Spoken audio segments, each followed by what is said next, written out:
Aloha and welcome to Tea and Transits. Saturday, November 4th, 8:07 a.m. And we're in this 44-24 combo still. And this is actually the gate and line for my daughter, which is great. No one makes sense why it's not. It's confusing to me at times. Okay, so gate 44.5, manipulation. Oh, great. The ability to transform interaction with inferior elements into the energizing of progressive process, with the additional benefit that tapping the inferior elements, they remain weak.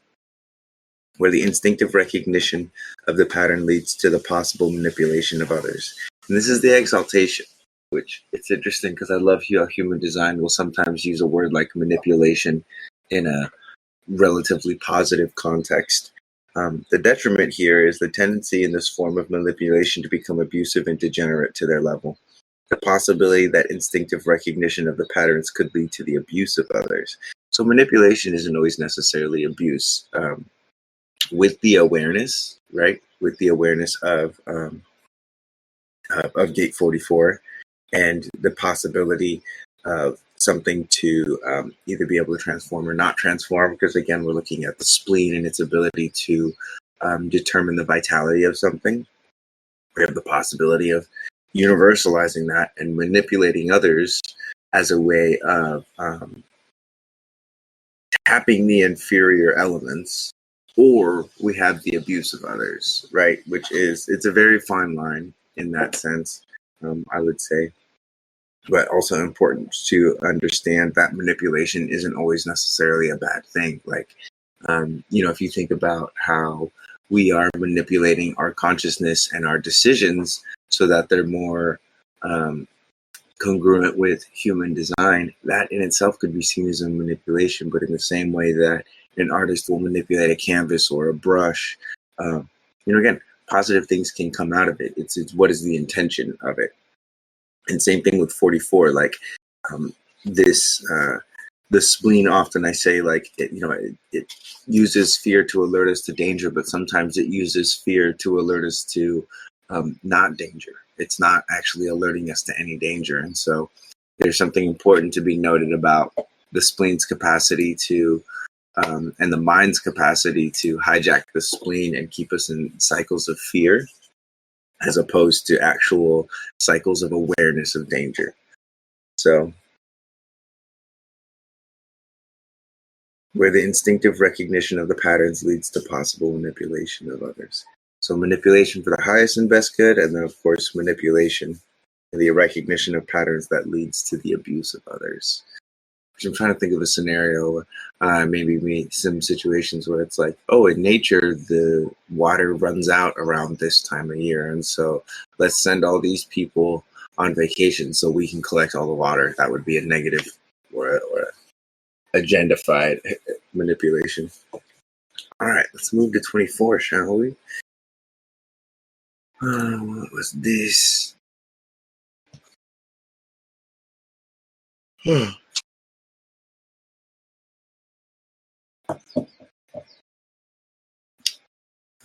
Line 24, gate 5. Gate 24, line 5, confession. The courage to admit mistakes of the past. That's sweet.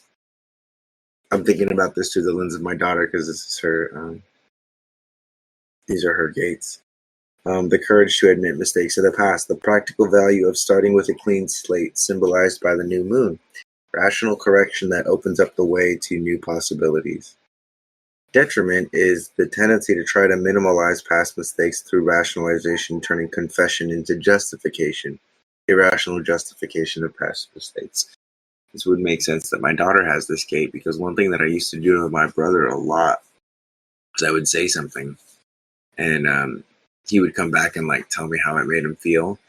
And instead of accepting that what I said and how I said it made him feel a certain way, I would justify to him why it wasn't, like, it didn't make sense for him to feel that way based off what I had said, which is just a perfect asshole older brother example.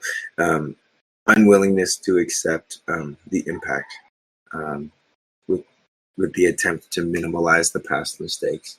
So we're going to be moving into gate 6 pretty quickly here. It's partially today what it is, and so I'll probably read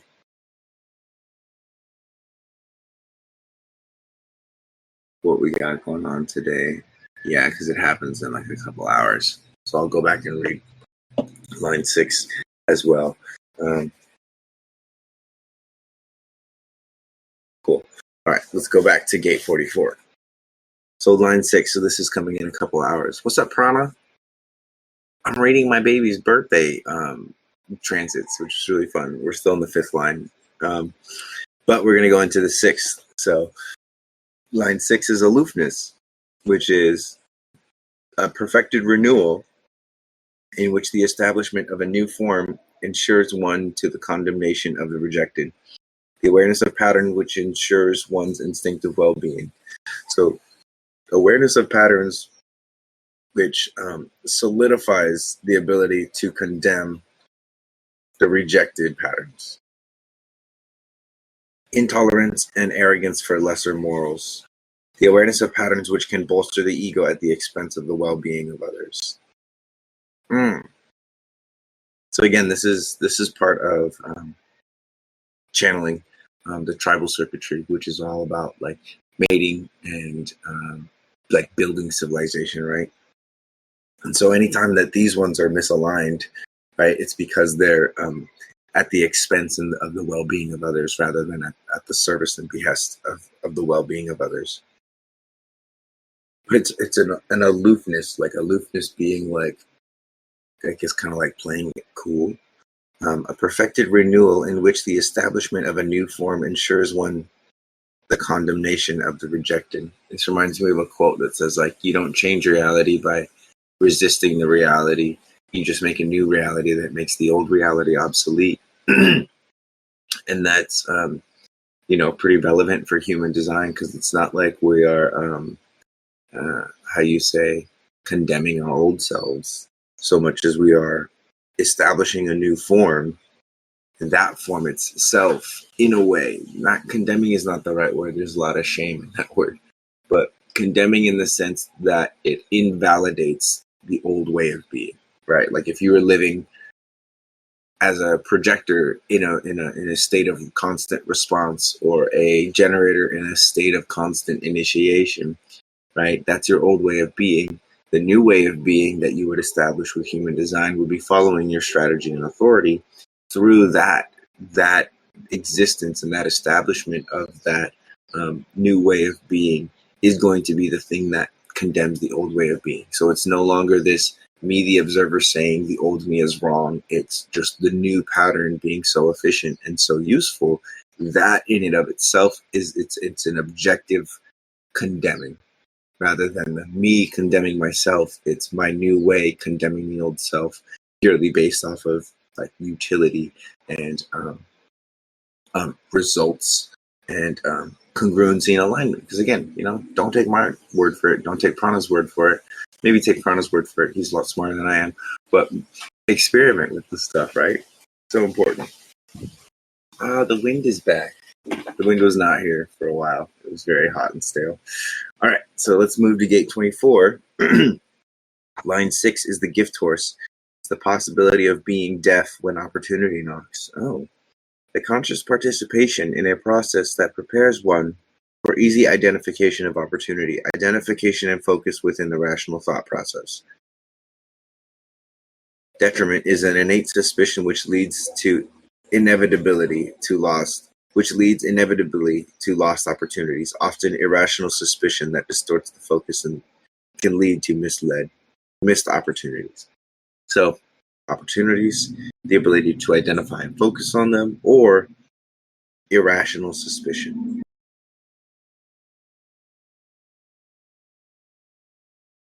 I mean, that just makes sense. So again, what we're looking out for is we're kind of like in a dual transit kind of day. But later on today, we're looking at opportunities and suspicion. Currently, we're looking at confession and justification. That's in the Earth. And then in the Sun, we're looking at manipulation currently, and then aloofness a little bit later on. And then we're going to shift transits, just like we always do, continuously shifting transits. So if you haven't already, do a little, how do you say, reflection. This is a good way to kind of encapsulate it. And then also go check out these channels here, the characters as gates.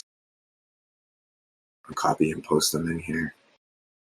This is one of the, I think, the unintentionally, one of the more important pieces of T in transits is that we collectively flesh these out. So like in gate 24, Don Draper, I don't actually know who that is, but probably a rationalizing person. 44, Jason Bourne, that's great. These are both recommendations by Prana. But if you've learned anything about how these gates operate, Madmen, okay, that makes sense.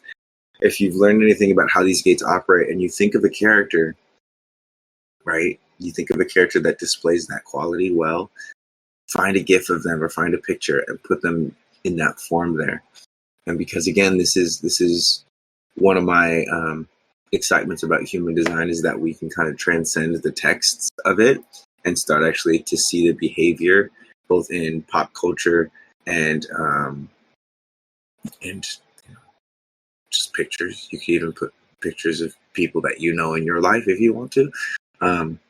So you can either post pictures of people that you feel like embody that, or react to the ones that are posted and let us know if you agree or not. Like the goal is not to, of course, like find the perfect person. It's to find, little slivers and pockets of the pie with this one. So yeah. All right, guys. With that being said, much love to you. Keep an eye out. We got some events coming up. We got an AMA and we got a circuitry talk with Life Force, which I've been listening to the recordings and they're epic. Like I wish I could catch them live, but they're so early. They're like 4 a.m. for me. But anyway, love you guys. Peace. Catch you tomorrow for some more TN Transits. Aloha.